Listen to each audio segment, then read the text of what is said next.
Bonjour à tous, aujourd'hui on va faire une expérience sociale, mais pas n'importe quelle expérience sociale. Vous avez sans doute vu des expériences sociales avec des humains, on va faire avec des poules. Ouais, je vous montre le délire. Nos deux candidates. Ici Olim, bonjour Olim, et à ma droite, Pepper. Oui. Alors, ce qu'on va faire dans cette expérience sociale, c'est simple. Nous allons, bon d'abord prendre une assiette, puis on va faire une expérience sociale culinaire, je vous explique. Alors, nous avons 1 kg de verre de farine et des tomates cerises. Et le but de l'expérience sociale d'aujourd'hui, c'est de comparer qui part en premier, les tomates cerises ou les verres. J'en vois une qui est déjà surexcitée, jeune fille. Et calme-toi, calmos. Ça arrive, t'en fais pas. Ouais, elle est surexcitée. Bref, l'expérience sociale est prête. Bon, je vous ai coupé car on a eu un petit accident entre temps, mais bon. Mais bon, les connaissants vont bien s'en charger et tout. Enfin bref, voilà. Du coup, ça sera une expérience culinaire car nous avons ici d'un côté des tomates cerises et des verres. Du coup, l'expérience sociale aura pour but de savoir qu'est-ce qui part en premier, les verres ou les tomates cerises. C'est ce que vous allez voir, moi j'ai les mains dans les images. Bon bref, il est temps de poser l'assiette, que je vais la poser par là-bas. Puis nous allons voir qui des deux parties gagnera.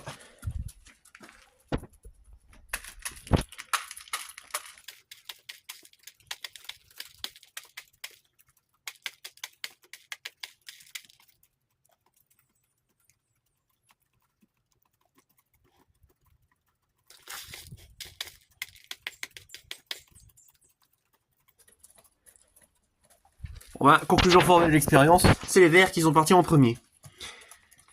Bon, enfin une seule parce que l'autre là-bas elle déguste. Ça va, tu profites bien. Qui conclut la fin de notre expérience sociale. J'espère que ça vous aura plu, cette petite intro avec Olim et Pepper.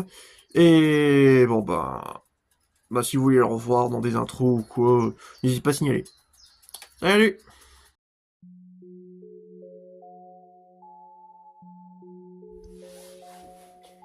Quoi? T'es sérieux de faire une expérience sociale avec des poules? Bon, moi c'est original. Et puis c'est moi le patron, je fais ce que je veux, c'est ma chaîne, donc t'as rien à dire. Allez, trêve de conneries, on y va.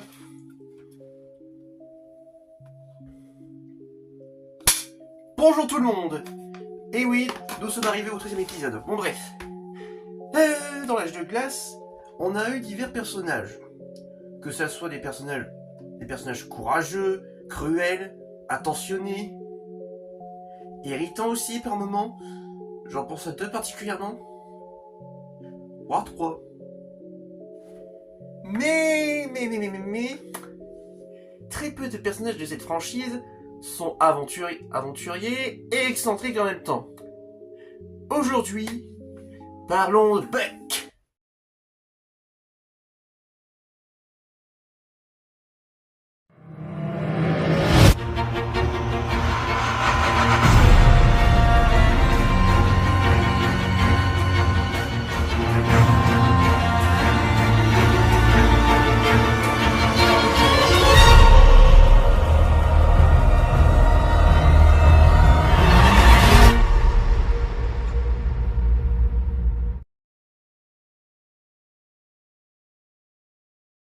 Présentation. Qui est Buck? Buck est un personnage secondaire de la franchise Âge de Glace. Ayant apparu dans l'Âge de Glace 3, il refera 2 autres apparitions dans l'Âge de Glace 5 et l'Âge de Glace et dans le spin-off l'Âge de Glace, les aventures de Buck Ride. J'en parlerai très vite de cette fraude. Oh oui, il est chose à en parler de cette fraude. Mais enfin bref. Il fera également un petit cameo aux côtés de Rudy dans le 4e film, au tout début de ce dernier. À chacune de ces apparitions, elle fait office de guide dans le monde souterrain. Du moins celui qui dirige un peu le groupe, lors de ses aventures. Une sorte de type touristique en gros. Entre autres. Physique, l'apparence de la plus folle des belettes. Bug de son vrai nom Bugminster, est une belette à la fourrure brune sur son dos, les bras et jambes, et beige au niveau de sa tête et de son ventre. Ce dernier comporte des taches légèrement plus foncées que son ventre. Il dispose d'un œil bleu clair, le second étant crevé et caché par un cache-œil en feuilles vertes, et étant équipé d'une ceinture comportant des fruits grenades, et que cette ceinture semble être faite à partir d'une liane.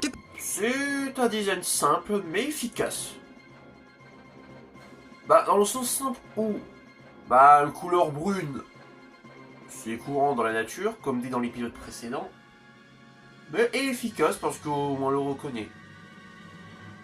Surtout avec le bandeau en feu qui cache son œil, ça donne un nouveau signe distinctif qui différencie par rapport au protagoniste. Mais c'est un pirate, gros. Alors, si tu veux vraiment des pirates, faut voir le 4ème. Et eux, ils ont pas de cache-œil ou quoi, non. Capacité, les compétences du plus incroyable des aventuriers. En termes de compétences, il surpasse largement nos héros. Voyez plutôt, il sait utiliser des grenades, fruits, comme moyen de camouflage ou comme missile. Il sait piloter des ptérosaures comme si c'était des avions et sans expérience en plus. Il est un professionnel pour se déplacer via les lianes. Il est très agile et souple. Il est un expert en orientation et géographie du monde souterrain. Il dispose d'un palais gustatif surdéveloppé, lui permettant de savoir rien qu'en léchant une empreinte, de savoir à quel animal appartient et savoir s'il est accompagné de petits ou quoi. Et aussi de savoir la composition d'un morceau de comète en la buvant. Débarqué du cosmos. Je dirais du fer, du carbone. Oh, et une once de nickel. Oh, l'espace a le goût du vide. Il est très intelligent au point de déchiffrer une ancienne tablette qu'il a à peine découvert, ou encore il peut envoyer un groupe entier de papillons géants face à un adversaire. Autrement, on va dire que c'est loin d'être un amateur, c'est même un pro. Je suis pas débutant, je suis professionnel. T'es sérieux de sortir cette référence? Je te parle de genre quelqu'un de courageux, d'un vrai aventurier d'impôt, et toi tu sors cette ref là.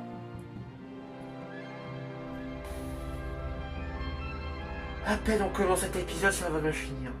Mais quel problème, gros? Non. Je te résume, Stéphane. Genre le mec, il te sort une référence à Morgan Makeup alors que je fais un épisode sur Buck de l'âge de glace. Tu vois pas le petit souci qu'il y a? Gros, je crois que t'en as compris. Ok, laisse tomber, bordel de merde. Si pas de souci en l'écrition, c'est qu'il dit souvent des conneries qui apportent rien à l'épisode et qui n'ont même pas un rapport avec le sujet, donc, ouais, ça fait chier pour le coup. C'est gentil, Watson. Toi, moi, tu vois le souci dans ce bordel. Personnalité. Le portrait psychologique de Buck. C'est un personnage courageux, excentrique sur les bords, en constante recherche de sensations fortes, et prend plaisir à se battre pour la bonne cause. C'est aussi un personnage qui a de l'expérience en survie, n'hésitant pas à donner ses astuces, méthodes pour survivre en terrain hostile, particulièrement dans le monde souterrain, mais pouvant être aussi un peu fonceur sur les bords, ça j'en parlerai plus tard. Inspiration. De qui est-il inspiré? Buck est inspiré du capitaine Hatchab du roman Moby Dick, pour l'obsession que Buck a envers Rudy, que ce dernier est lui-même inspiré de la baleine blanche Moby Dick. Du coup, la boucle est bouclée, gros. Tout à fait, Michel, la boucle est bouclée. Ce qui va de sens, ouais. Ça serait logique puisque si l'un serait inspiré de Moby Dick et que l'autre il serait pas du tout inspiré du capitaine Hatchab, lui-même obsédé par la baleine blanche Moby Dick, il y aurait un petit chouchi de cohérence, sachant qu'ils ont plus ou moins une dualité entre les deux. Non, ouais, ça reste cohérent, ça va. Making of, comment ces aventures ont pris vie. Comme pour la majorité des personnages, il était animé par l'ancien studio Blue Sky, mais par la suite c'est les équipes de Disney qui prennent le relais, expliquant c'est-à-dire mais ils sont pas finis dans le spin-off. Et nous avons la chance qu'en VF il est doublé par le talentueux Emmanuel Curtis, que lui-même des années plus tard, en 2024, il doublera Adam d'Azmin Hotel. Croyez-moi, quand je vais parler d'Adam d'Azmin Hotel, ou même juste parler d'Azmin Hotel des nouveaux boss, on va se marrer. Et c'est tout. C'est tout? C'est tout que t'as trouvé? Ouais, parce que si vous vous posez pourquoi dans l'épisode précédent j'ai pas parlé de la création en lui-même de Rudy, mais généralement du fait de manière générale que animer un mammifère ou un oiseau c'est beaucoup plus bordélique qu'un reptile, c'est que niveau info par rapport à la création des films, hormis pour le premier opus que j'ai pu trouver des informations, et les autres, Encore le 4, j'ai pu trouver spécifiquement pour les pirates. Mais sinon... C'était la dèche. Une dèche, c'est pas possible. En dernière fois, j'étais confronté à ce genre de choses. Ma bite! Je parle pas de ça, espèce de dégueulasse. Je parle du fait de pas trouver d'infos par rapport à Making of. Anecdote. Dans le 4e film, hormis son cameo avec Rudy en début de film, il y a un easter egg qui le relie à Buck. En effet, à un moment, nous voyons Bounta tenir une arme identique à celle qu'utilise Buck. Histoire. Le récit de ce héros taré. Son passé est flou, mais nous savons seulement qu'il a perdu son œil par Rudy lors d'une nuit de tempête et qu'il a failli mourir, mais qu'il a non seulement survécu, mais aussi a explosé une dent de Rudy et qui s'en sert comme lame. Ce qui est une origin story badass. Et fait vraiment son apparition dans le 3e film. Lorsqu'il sauve nos héros de plusieurs dinosaures herbivores, s'approchant de tout près, en envoyant des fruits explosifs à la gueule. Pas de besoin d'aller dans le monde souterrain pour envoyer des bombes explosives à la gueule. Suffit aller dans des manifestations d'individus habillés en gilet couleur pissé fluo dégueulasse pour voir des fumigènes balancés à la gueule plus des casseurs. Wow.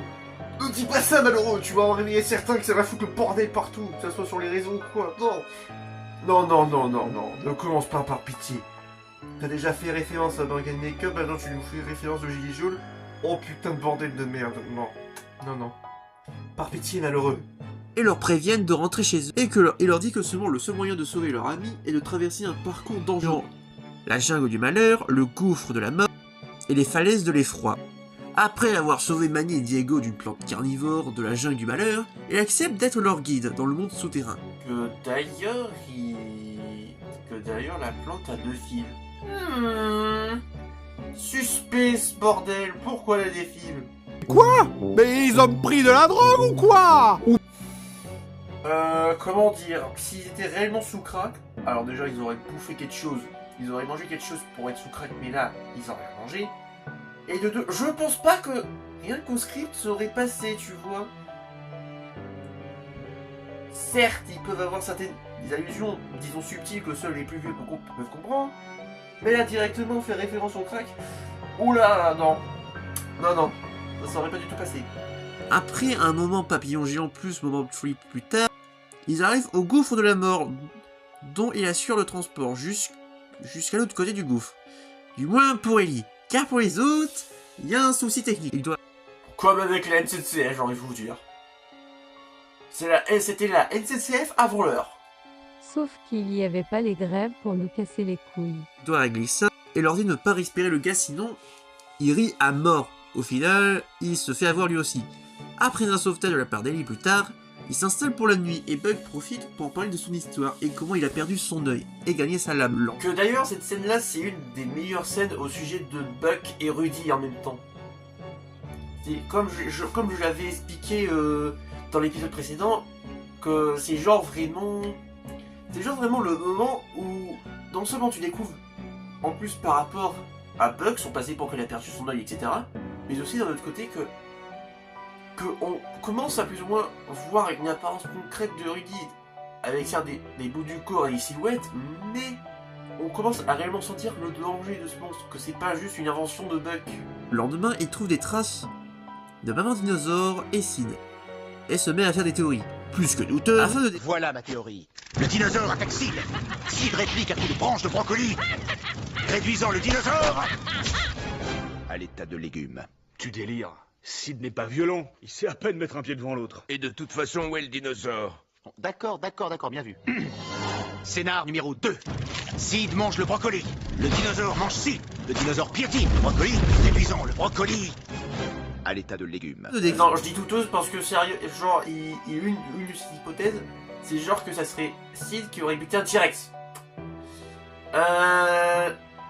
Dois-je vous rappeler que Sid, un paresseux terrestre de Jefferson, genre environ 2,50 m, le machin, à comparer avec un Tyrannosaurus Rex, au moins 6 mètres de haut, 7 tonnes, 13 mètres, et plus avec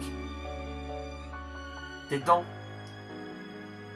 tranchantes Et en forme de banane, non, faut pas déconner, non. Je sais pas ce que c'est banane. Écrit à la scène, jusqu'à que Diego trouve des traces du passage d'un grand animal, maman dinosaure. Il traverse le gouffre de l'effroi après des secousses, et le cri aussi d'entendu, il fonce avec Eddie et Crash pour sauver ce dernier, en pilotant un ptérosaure. Alors, si vous vous demandez quelle espèce il s'agit, mais moi j'ai pas trouvé. Non. Après une bataille aérienne avec Quetzalcoatlus, et failli à une chute mortelle, il réussit à sauver Sid de justesse et le ramène au reste du groupe. Alors qu'il ramène le joyeux petit groupe à la surface, voilà que Rudy décide d'intervenir et Buck profite pour faire diversion pour sauver le groupe. Avec Manny, Diego et Sid, il neutralise Rudy, temporairement.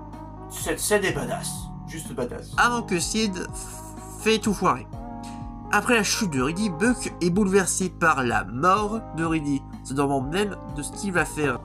Après la proposition de Diego, alors qu'il allait rentrer à la surface, il entend le cri de Rudy et repart vers le monde souterrain et finissant par dompter ce dernier. Est-ce qu'il a bien fait de retourner là-bas ou alors est-ce qu'il aurait pu rentrer à la surface? C'est une question qui serait intéressant de se poser, qui serait le meilleur choix pour lui, pour Buck. Mais je vais pas traiter ce genre de questions car j'ai justement d'autres aspects à traiter sur ce personnage. Mais que si ça vous donne envie de faire l'éclat dans les commentaires, allez-y. Des années plus tard, alors qu'il sauve un œuf de dinosaure des griffes de Gavin et ses mioches, en classique. Ah, et si vous demandez quelle espèce appartiennent Gavin et ses mioches, on en parlera. Il remarque qu'un météore ayant chuté dans le monde souterrain et tombe par hasard sur des ruines, et découvre une prophétie inquiétante et décide de prévenir le groupe. Après des retrouvailles avec leur groupe, il explique que par un rythme de plusieurs millions d'années, un astéroïde arrive à anéantir les formes de vie dominantes.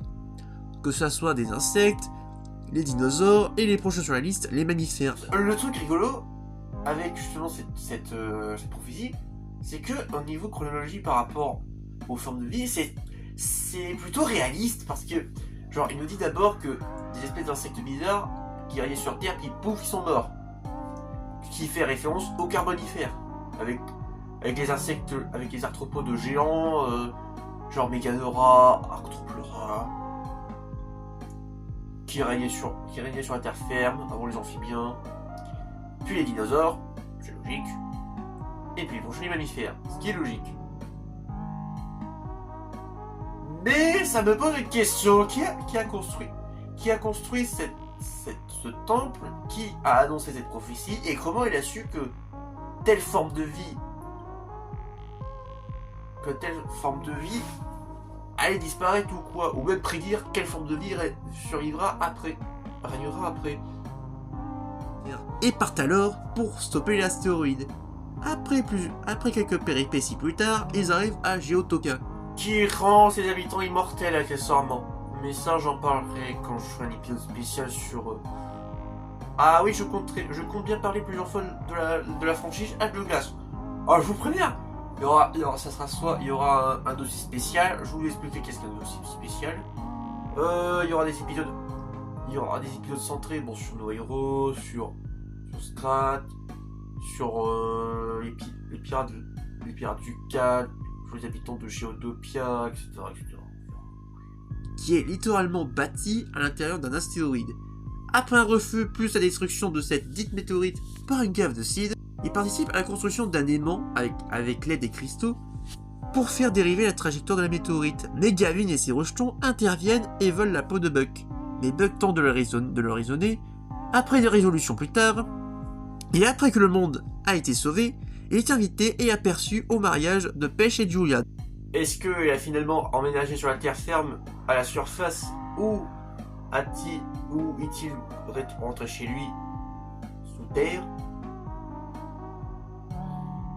On sait jamais.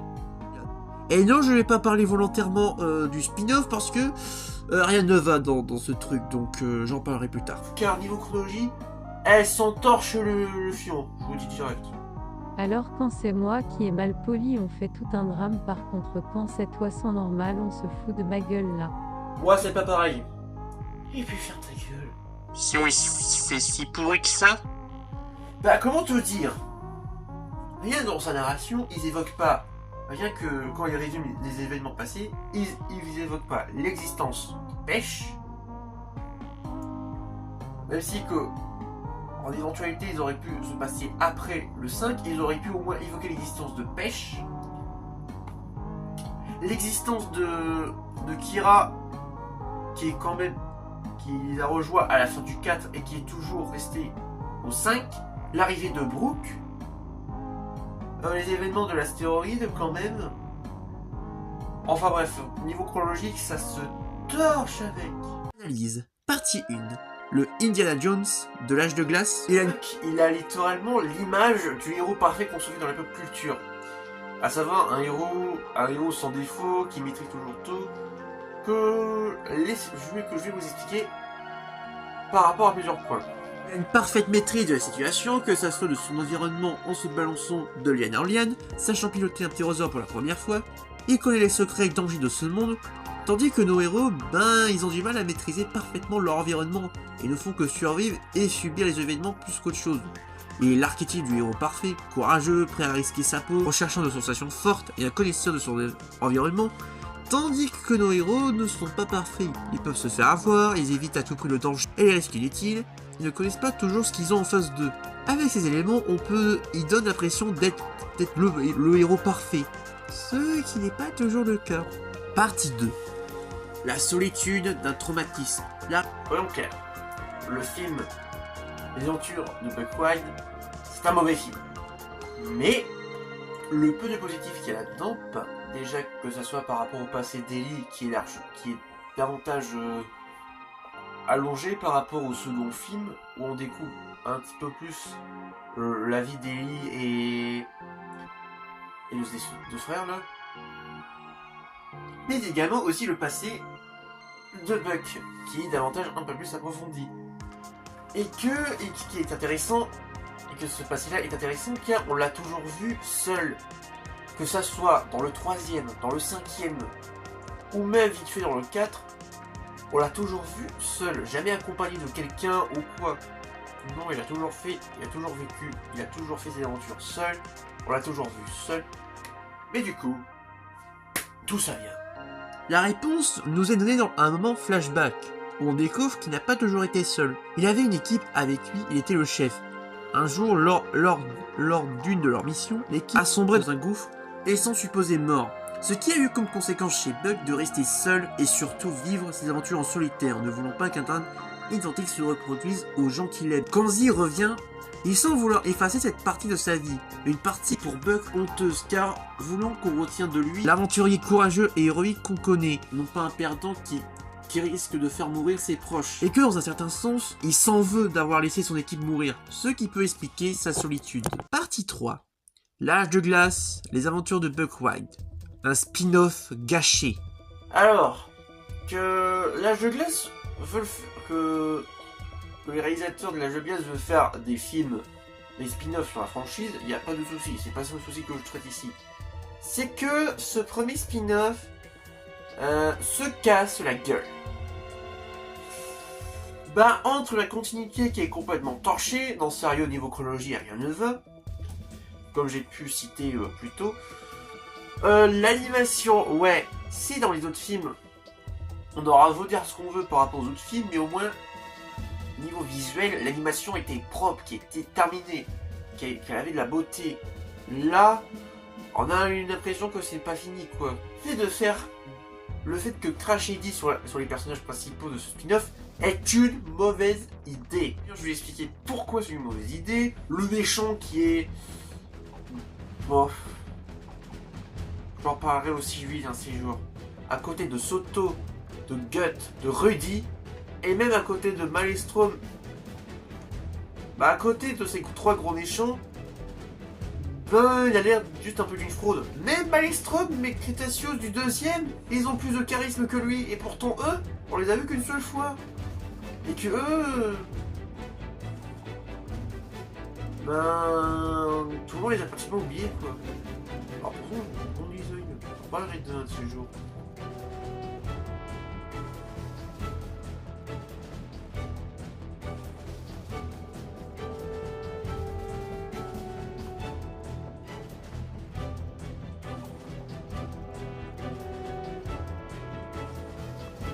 Enfin bref, les 5 films, ils ont toujours été plus ou moins dans le thème de la préhistoire.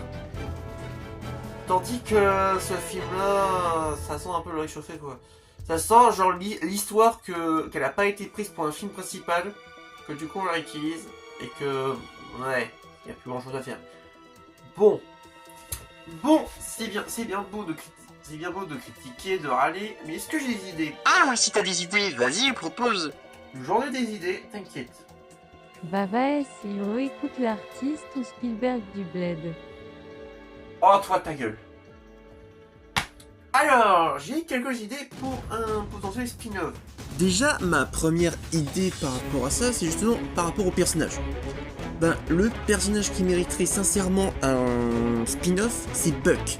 Entre un personnage qui est bien écrit, qui est cool, qui donne des moments fun, mais également émouvants par certains moments, il serait tout naturel pour lui de faire un spin-off à son sujet. Et en autre personnage, j'en pensais à 2 autres.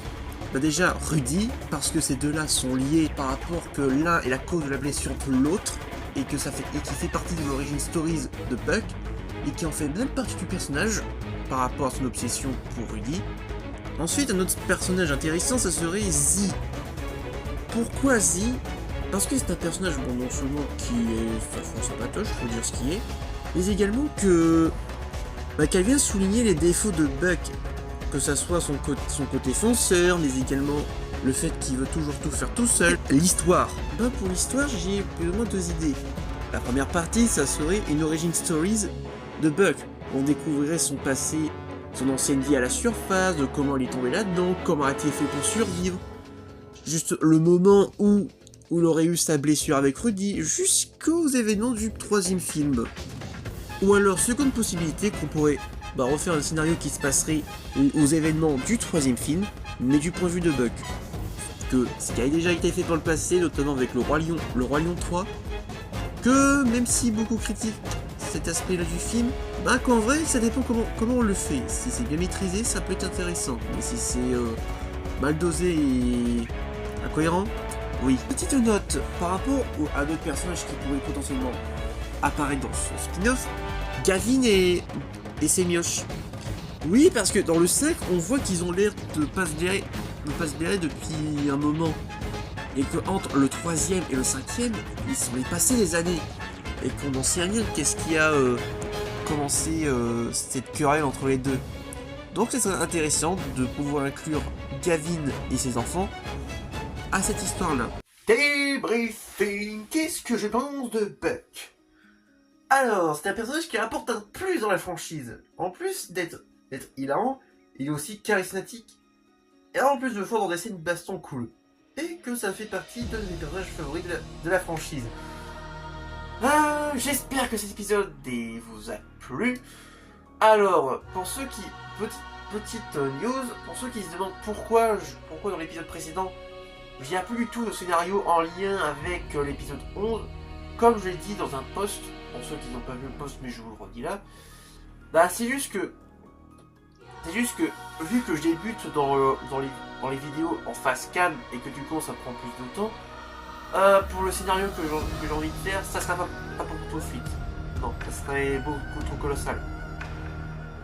Il faut quand j'aurai davantage acquis l'expérience dans tout ça, on verra. Voilà.